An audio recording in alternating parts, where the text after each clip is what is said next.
ஒரே வீட்டுல அக்கானும் தங்கச்சியும் மருமக பெண்களா இருந்துட்டா குடும்பத்துல எந்த குழப்பமும் இல்லாம நாம நிம்மதியா இருக்கலாம். பைத்தியமே, இந்த 20 வருஷ சர்வீஸ்ல நான் எத்தனை கேஸ பார்த்திருப்பேன். ஏன் அக்காளையும் தங்கச்சியும் கட்டிக்கிட்ட அண்ணனும் தம்பியும் அன்னைக்கு வழக்காடிட்டு வந்தானுங்களே, நீ பார்க்கல? மறந்துட்டியா? இதை பார்த்து சரஸ்வதி, தாய் பாசங்கிறத தனி, அதை பத்தி நம்ம பேச வேண்டாம். அதுக்கு அடுத்தபடியா சொல்லணும்னா புருஷன் பொண்டாட்டி பாசமும் ஒற்றுமையும் தான் கடைசி வரைக்கும் நிற்கும் நிலைக்கும். நீ சொல்ற இந்த அக்கா தங்கச்சி ஒற்றுமையில எனக்கு நம்பிக்கை இல்லை. ஆனா கோபால பொறுத்த வரைக்கும் ஒரு விஷயம் உங்களுக்கு தெரியுமோ தெரியாதோ? என்னது? ஜெயாவை கண்டாலே அவனுக்கு ஆகல. அதனாலதான் பிரேமாவை கட்டி வைக்கணும்னு ஆசைப்படுறேன்.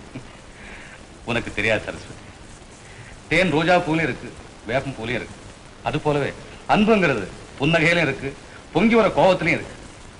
அப்படிப்பட்ட அன்பு கோபால் கிட்டயும் இருக்குன்னு நினைக்கிறேன் நான். என்ன அதோ கோபால் தானே? கோபால், என்னப்பா என்னை பத்தி ஏதோ பேச்சு நடக்கிறா போல இருக்கு?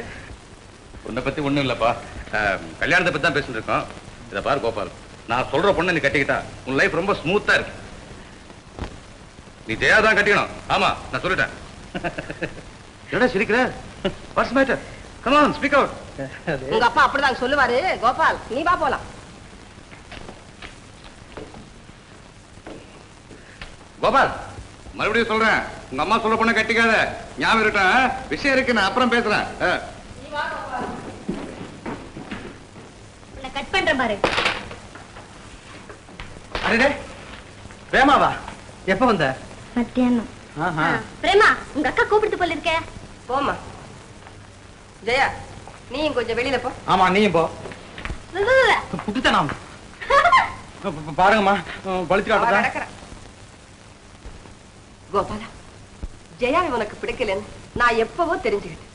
அதனாலதான் பிரேமாவை உனக்கு கட்டி வைக்கணும்னு ஆசைப்படுறேன்ப்பா. என்னம்மா திடீர்னு? இத பாருப்பா, அக்கானும் தங்கச்சி இந்த குடும்பத்தை ஆளணும், அதை பார்த்து சந்தோஷப்படணும்னு உன்னை பெத்தவ விரும்புற. அந்த விருப்பத்தை நிறைவேற்றி வைக்க வேண்டியது உன் கடமை.